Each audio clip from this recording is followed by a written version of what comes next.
Тәуелсіздік жылдарында біз рухани құндылықтарымызбен қайта қауыштық. Өзіңіздің руханият мәдениет саласына деген ерекше қамқорлығыңыздың арқасында халқымыз туған тілімен, дінімен, дәстүрмен қайта қауышу үстінде. Алайда кейбір жастардың арасында ата дінді дұрыс түсінбей бұрмалап, оны әртүрлі бағытта ұғатындар жеткілікті. Осы ретте еліміздің болашақ дамуында діннің алар маңызы қандай болу керек деп ойлайсыз? Біз жалпы діннен де тілден де айырыла жаздаған елміз, шынын айтсақ. Совет одағы кезінде тура орыстандыру мәселесі жүргізілді. Ол қазақтың тілі деген бір топ қана кішкентай қазақтың тілі, ол қайда шығады, кімге керек? Қазақтың шекарасына шықсаң, бұл тілдің керегі бар ма, жоқ па? Шынында да бір жағынан алып келгенде ондай бар, бірақ та біздің еліміз үшін, жұртымыз үшін, біздің тарихымыз, мәдениетіміз, санамыз, ғұрпымыз өзіміздің тіл арқылы ғана жеткізе аламыз. Кейбір қазақтың сөз оралымдарын, абайдың сөздерін аударып көрші, орысшаға, қазақшаға, ағылшынға, басқа тілге. Ол мүмкін емес, себебі өзінің қасиеті бар. Сондықтан тіл жоғалатын болса, сондай қасиет те жоғалады. Сол сияқты дініміз. Біз мына тәуелсіздік жылдарында дінімізді қайтарып келе жатырмыз. Қазір қарап отырсаң, қазақ ешқашан діннен айырылған емес екені көрініп отыр. Ешқандай уақытсыз үзілмегендей дінге кірді де ары қарай жүре берді. Бұрынғыдай қорықпай, жасқанбай, дінге бас иіп, жаңағы құлшылық етіп, Құдайға қанша мешіттер салдырып жатырмыз, қанша азаматтарды білімді жаңағы дінді насихаттайтын молдаларды дайындап жатырмыз. Соның арқасында біліп жатырмыз. Осының бәрі дұрыс қой енді. Дініміз, өзіміздің дініміз, дәстүріміз бізге қазаққа тұла бойына баяғыдан біткен, ол керек әрине. Дегенменен сол біздің ғана дініміз жақсы екен деп жүрген басқа елдер жағдайы мүшкіл болды. Мысалы, дін үшін бір мұсылман дінінің ішінде сүннит пен шиитке бөлініп қан төгіп жатқан халықтар қанша. Бір діннің ішінде соғысып жатқан католиктар қанша. Келіспей бір-бірімен, ішінде неше түрлі ағымдармен.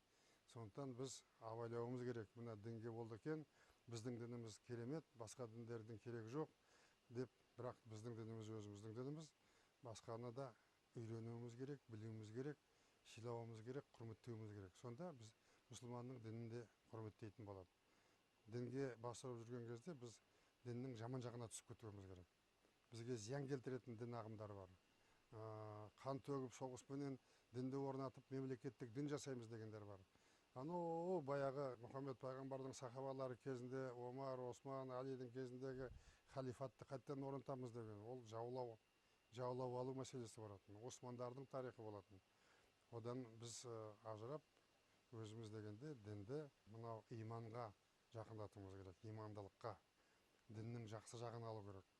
Құранның қасиеттерін орындау үшін кемтарларға көмектесу, жан ашу, бір-біріне бауырмашыл болу, үлкенді сыйлау, баланы тәрбиелеп өсіру, отанын қорғау, елін қорғау, бірлікке шақыру деген мәселелерменен дінді өркендететін болсақ, діннің мемлекетке үлкен пайдасы, үлкен қамқорлығы болады. Елдің басын біріктіреді. Міне осындай мұсылман дінін өзіміздің, ислам дінін біз құрметтеуіміз керек. Екінші жағынан мына елдің барлығы мешітке барар екен деп топырлап осыны көп адам барады. Мендегі мәлімет бойынша Қазақстанның мысалы 60% жуығы ислам дінін қолдайды, нағыз деген. Соның ішінде нағыз, соның артында жүрген халықтың өлшемі 20-25%-нан аспайды. Топырмен жүрген де бар ішінде. Ол да жақсы, барып үйрене берсін. Дегенменен құрашейін модаға сүйеніп, мынау мешітке барған дұрыс екен, мынау сөйткен дұрыс екен, жаңа қажылық жасаған дұрыс екен, осы күні қалтасында ақшасы болса, ұшаққа отырып, Меккеге барып, қажылық жасып қайту, ол да дұрыс шығар осы заманға байланысты. Қажылықтың қасиеті басқада болған. Жолдың азабын көріп, бірнеше айлар жүріп баратын болғаны. Абай жолы кітабында Құнанбайдың жасаған қажылығын ойлап қараңдар. Ат арбаменен жүріп отырып, қанша ай жүріп, қанша қиыншылықты көріп, жолдың азабын көріп, барып істейтін болады. Сондықтан дінге барған кезде нағыз шын жүрекпен, ақ жүрекпен, әділеттілік үшін, имандылық үшін барам десе екен деп мен ойлаймын. Дініміз өзіміздікі, Құдайға шүкір, қолымызға келді. Ешкім бізді оны одан алшақта деп айтпайды қазір. Әркімнің өзінің еркі бар, бірақ соны дұрыс жолмен жүргізуіміз керек.